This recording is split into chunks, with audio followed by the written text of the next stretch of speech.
مرد نیکوکار خوششانس. در روزگاران کهن مردی بود که از مال دنیا چیزی کم نداشت.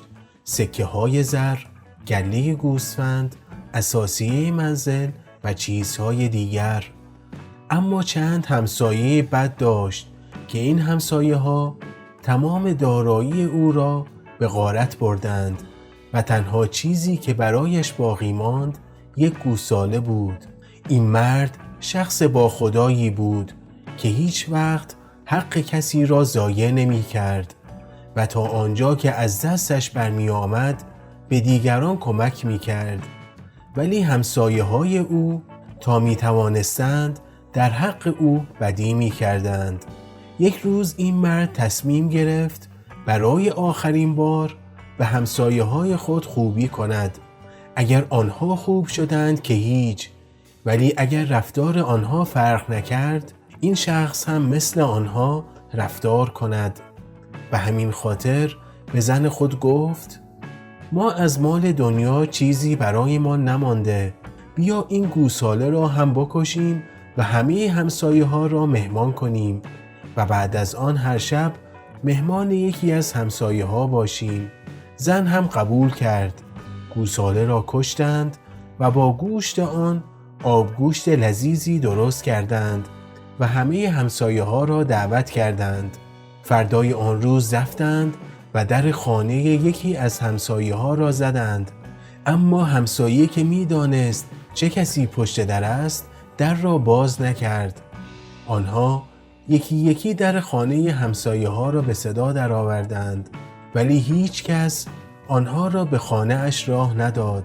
این مرد خیلی ناراحت شده بود و با ناامیدی به خانه برگشت و آن شب را با گرسنگی گذراندند.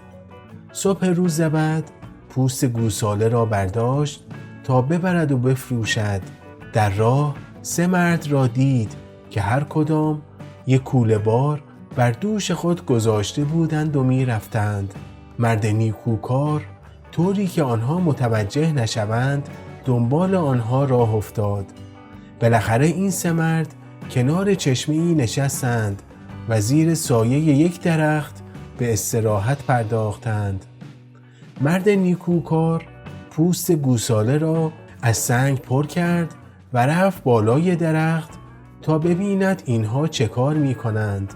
ساعتی بعد آنها بیدار شدند و پس از خوردن عصرانه کوله بارها را باز کردند و کلی سکه ریختند وسط تا تقسیم کنند. سر تقسیم اموال دزدی بین آنها اختلاف پیش آمد و کارشان به دعوا کشید.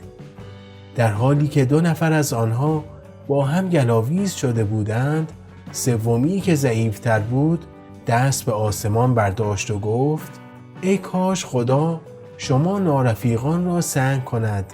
در همین حال مرد نیکوکار سنگها را از بالای درخت بر سر آنها ریخت و هر 3 نفر بیهوش شدند. مرد نیکوکار از درخت پایین آمد و کیسه های زر را برداشت و رفت.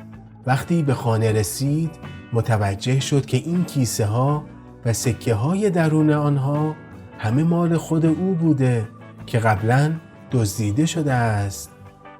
مرد نیکوکار از همسایه ها خیلی بدی دیده بود و تصمیم گرفت آنها را تنبیه کند.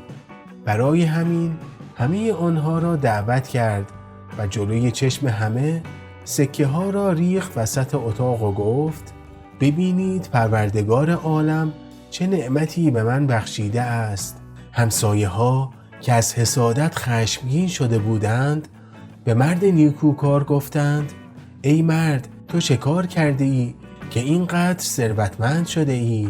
آن مرد گفت: از شما چه پنهان؟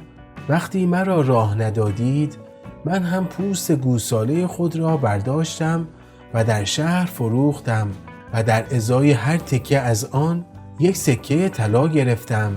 همسایه های حسود و پرطمع همگی رفتند گاوهای خود را کشتند و پوست آنها را به شهر بردند تا بفروشند، اما در شهر هیچ کس پوستهای آنها را نخرید.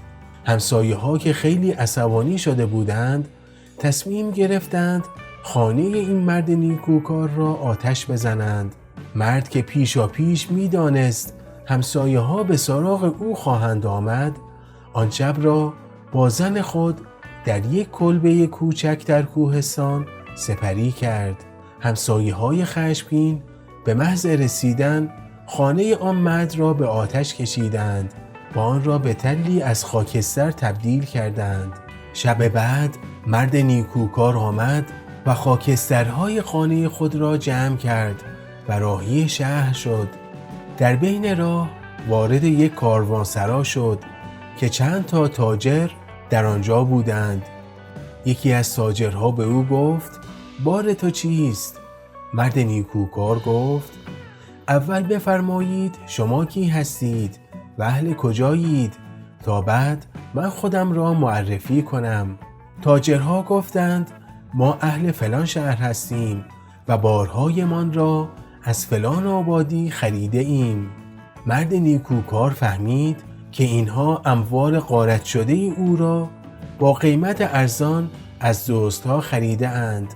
به آنها گفت: بار من مالیات‌های فلان شهر است که برای پادشاه میبرم. نیمه های شب مرد نیکوکار خاکسترها را برد بیرون کاروانسرا ریخت و شروع کرد به داد و فریاد که ای مردم به دادم برسید، اینها بارهای مالیاتی پادشاه را دزدیده اند. تاجرها که می دانستند بارها مال دزدی است، از ترس اینکه گیر بیفتند همه اموال خود را برای مرد نیکوکار گذاشتند و فرار کردند. مرد نیکوکار هم پارچه ها و فرش ها و سایر اموال آنها را که در واقع مال خودش بود برداشت و به خانه برگشت. وقتی جنس ها را به خانه آورد، همسایه ها جمع شدند و گفتند: اینها را از کجا آورده ای؟ گفت: وقتی شما خانه مرا سوزاندید، من خاکستر آن را به شهر بردم و با فروش خاکسترها این اجناس را خریدم. همسایه ها از حرص و طمع رفتند و خانه های خود را آتش زدند و خاکسترها را به شهر بردند تا بفروشند، ولی با خفت و خواری برگشتند و این بار تصمیم گرفتند که مرد نیکوکار را بکشند. آنها با بیل و کلنگ افتادند به دنبال او. مرد نیکوکار فرار کرد، اما همسایه ها دست بردار نبودند.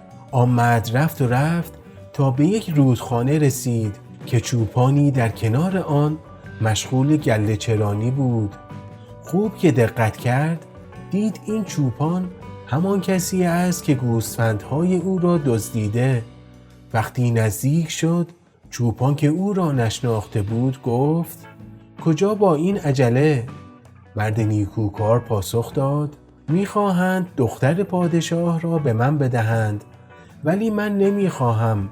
میخواهم یک چوپان ساده باشم، ولی اینها به زور میگویند باید داماد پادشاه شوی. چوپان طمعکار گفت: این که کاری ندارد، تو لباسای مرا بپوش، من هم لباسای تو را میپوشم. مرد نیکوکار فوری قبول کرد و لباسهای خود را عوض کرد. وقتی مردم رسیدند، چوپان را به جای مرد نیکوکار گرفتند و انداختند توی رودخانه و رفتند. وقتی همسایه ها رفتند، مرد نیکوکار گله را برداشت و روانه ده شد. به خانه که رسید، همه تعجب کردند و گفتند: ای مرد، پس تو که غرق شده بودی، این گله را از کجا آورده ای؟ آن مرد گفت: زیر آب پر بود از گوسفند، من فقط توانستم همینقدر جمع کنم. شما جوانترید، بروید، شاید بیشتر جمع کردید. همسایه ها با عجله به طرف رودخانه رفتند و به طمع گرفتن گوسفند درون آب پریدند و همگی غرق شدند. مرد نیکوکار خوششانس پس از اینکه همه دشمنان وی نابود شدند، با خیال آسوده به خانه برگشت و زندگی آرامی را در کنار همسر خود آغاز کرد.